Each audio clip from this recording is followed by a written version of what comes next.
Welcome to another video of Nu-Trix. Today we're going to be talking about Zenbeats 3, an update for sure. It is an update with a lot of stuff under the hood that you don't see, but the one thing that it's obvious is the new features part of the drums. The drum machine that is there now can be a sampler and you can edit some of the sound, and there's more control in the way you work with the sounds, or at least the beats. I'll show you that. The other part that is interesting is about everywhere in the app, you have a new user interface that gives you control, quicker access, cleaner design, at least for me. And keep in mind that this software exists on Mac, Windows, iOS, iPad, and Android. So it's obvious that some of the choices they made are basically to be able to answer to all the platforms at the same time. And they move knobs around, they changed the graphic in this way, they changed these. So mostly it's workflow and UI information that has changed. But also some of the, I would say, logic of how to approach it. Like you see right now, if you go to the home menu, if you want, these are templates or access to direct stuff. Store in My Stuff, you can buy new patches. My Song and template already was My Song or Open Song. And then you have these options. These are basically templates. The ZR1 Drum Sampler or the ZC1 synthesizer or instrument track or record audio. So if you want to go quickly and say, hey, I'm going to use Zenbeats just to record sound, I want to record something, you press record audio, it will create a track just for that. It's going to create a new song, one track ready to record, and press record and you start recording. So if you have this on your phone and you want to use it just to record some vocals or any idea you have, so there's a quick access for that software to become even your sketch ideas to be recorded. And then you still have, you're in the software, you can just add tracks and build onto it. So it's an interesting aspect. Let's go back to Ohm. Let's say you want to use it as a synthesizer. You click on ZC1 synthesizer and right away it loads the ZC1 synthesizer full screen. We have the keyboard at the bottom and you can just start playing.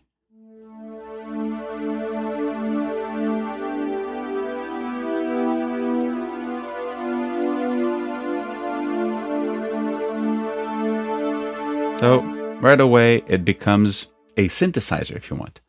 And same logic for the last one. And it goes ZC1 Drum Sampler.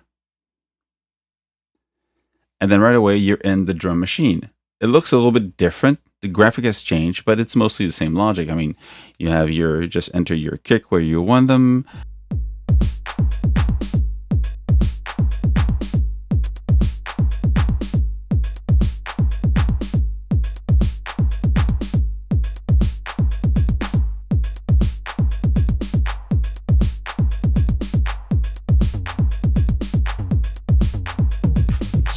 Anything you put in, but if you want patterns, you have a pattern window here. Click here, so I want to have this pattern,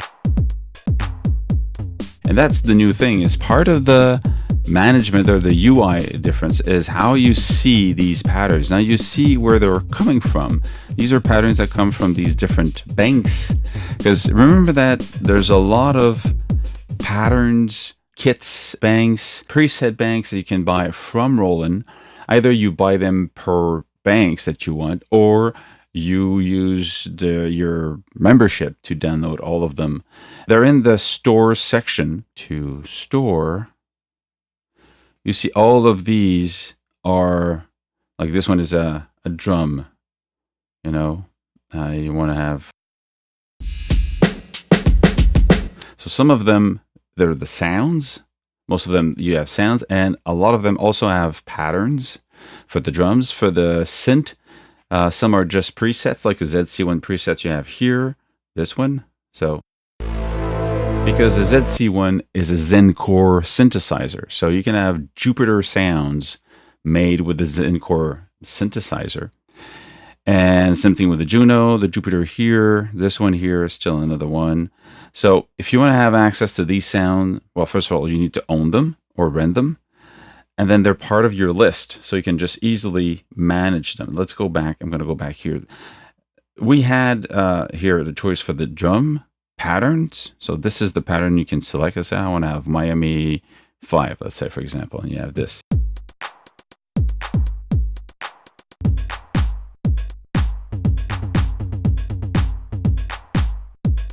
Okay, I basically have all of them.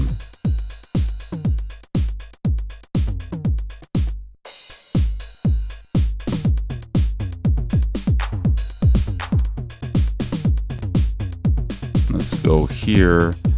I have these.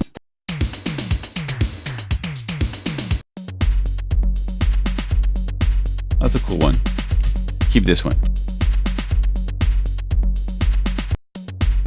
But then if you want to use this, you can use this with, you have the drums here and you see the graphic on them. If you want to create a new one, you can just press plus. And this one you could actually record. So, hey, now I'm not connected in the right way because I'm using my mixer, but you could just record right away into it. If I want to check in if some signal comes in, I actually patch this, the output of the Novation circuit mono station. I use it as a drum machine. Bassline mono. So I see that there's signal coming in because actually I patched this out into my Rubik's 2. Yeah, my Rubik's 2 interface. So I've got a good quality sound coming in. I can verify the volume, all that stuff. When that's ready, I just can press play. If I want to record, I press record. At the moment I want to record. And I stop when I want to stop. And then it's done. Now I can actually play back this.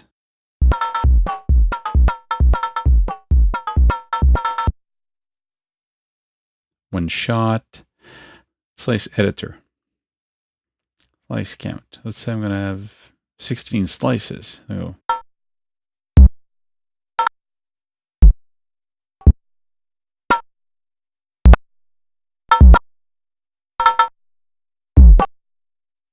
for each of them, I can actually go in and zoom in and say, okay, this one, I want it to be here instead. Or no, I want it to be here. I want this to be here. So you can, edit what you want. So I've got my slices now. So what can I do with that?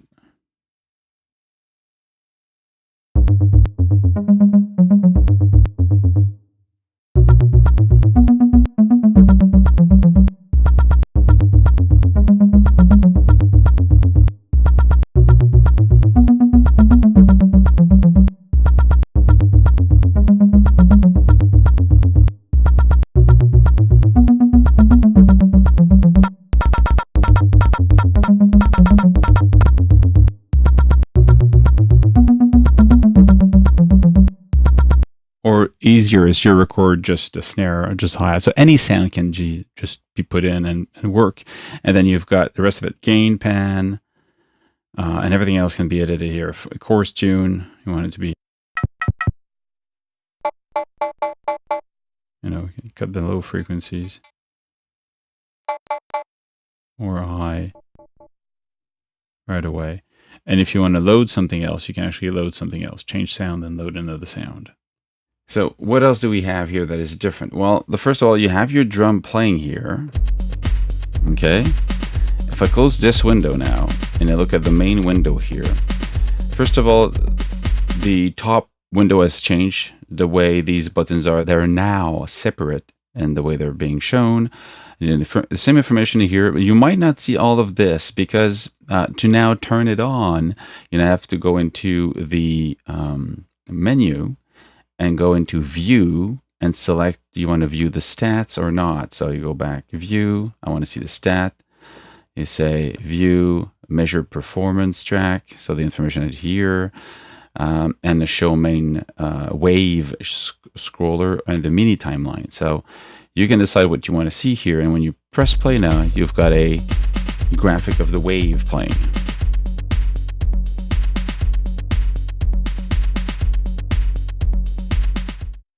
The next thing is that in the track window, you've got the icon, you've got the information about the audio playing, but also you've got two little arrows now. This one opens solo, mute, you've got the I would say, settings of that track.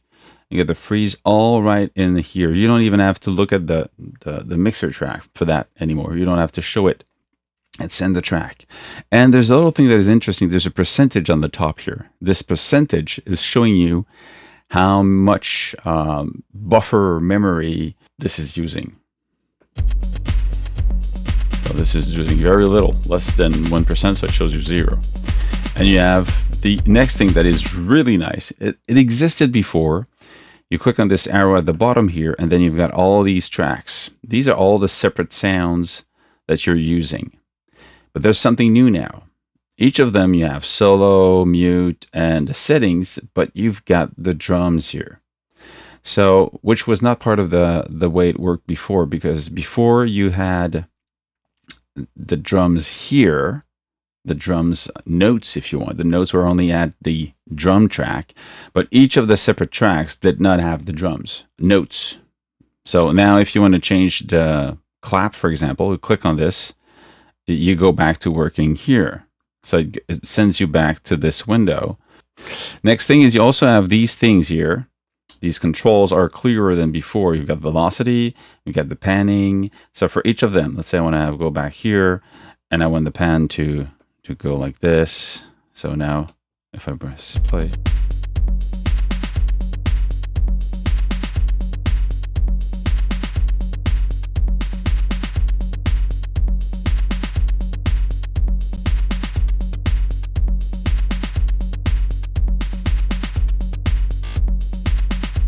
subdivides.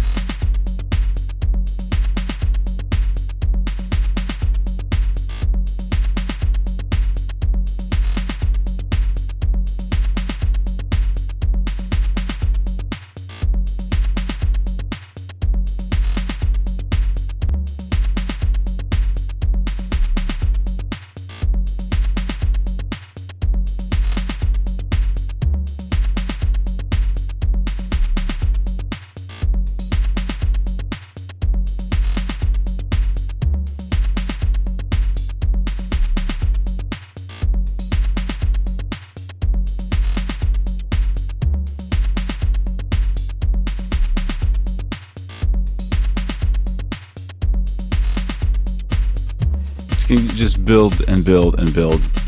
So very quick to work with this. And you have the list here. You have more than just the one you have here. So go probability. I like that one, probability.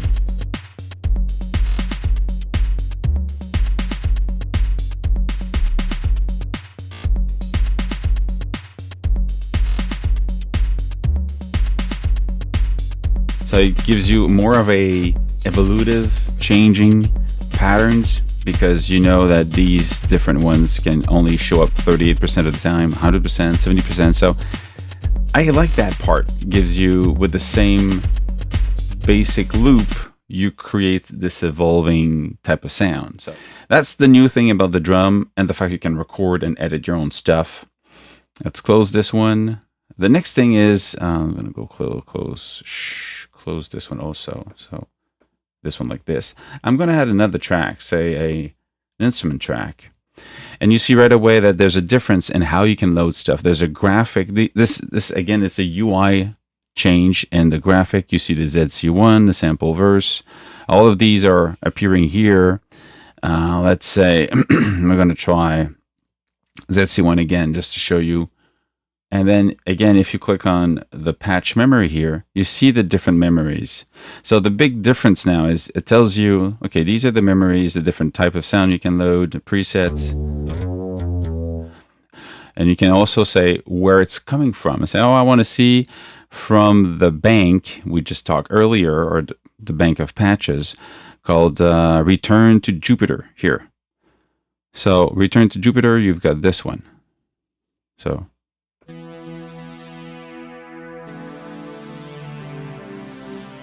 okay, or I want this electric storm. What is this? Classic Jupiter sound. So these are a different way to actually navigate, like classic, Synth Classic SH101. Okay.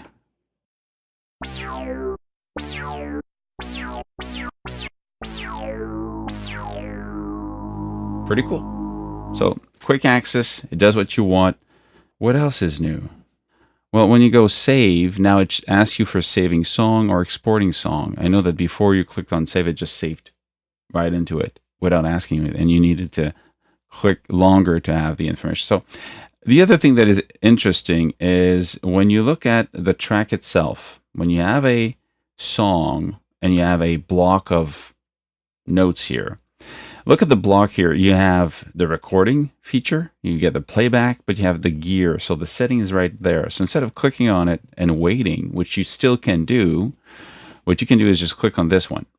So I think it might be easier for the finger to press on this, and instead of waiting, and then you've got access to all the information that you usually access. So it depends on what you have and where you're clicking, but the logic is there is you have this little gear settings you can click on and copy, and then go here and then paste, and without having to press and hold and press paste. So it's just a different way to do it. The old way still works, but the new way is just a different way to do it. What else?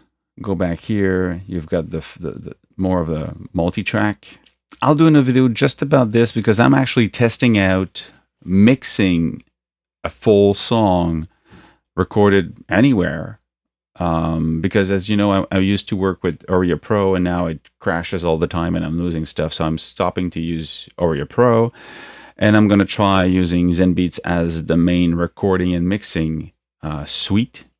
And I have my new Model 16 Tascam console, which can record my 16 tracks right into it if I want to, or I can use this as 16 inputs.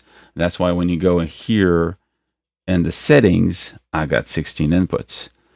So my challenge would be to see if I can record my hardware into Zenbeats in multiple tracks and be able then to save it. So I'm going to work on this because it's going to be interesting to see the limits and the problems and what works well.